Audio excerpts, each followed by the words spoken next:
क्या आपके बच्चे की उम्र 11 साल से कम है और वो भी स्मार्टफोन का इस्तेमाल करता है? तो हो जाएं खबरदार। 11 साल से कम उम्र बच्चों को स्मार्टफोन न इस्तेमाल करने दें। बरतानिया के एक मोबाइल नेटवर्क ऑपरेटर ने उन वालिदैन के लिए नई हिदायत जारी की हैं जो अपने 11 साल से कम उम्र बच्चों को स्मार्टफोन इस्तेमाल करने की इजाजत देते हैं। गैर मुल्की मीडिया की रिपोर्ट के मुताबिक ये नई वार्निंग वालिदैन की जानिब से नौजवानों के स्मार्टफोन इस्तेमाल करने से मुमकिना नुकसानात के बारे में बढ़ती हुई तशवीश के बाद सामने आई है।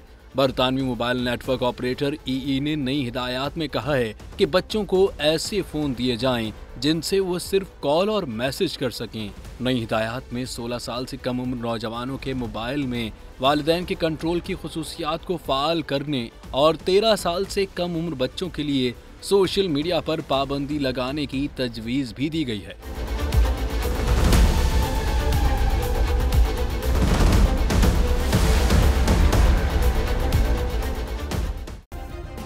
सब्सक्राइब करें और बेल दबाएं ताकि कोई खबर रह न जाए।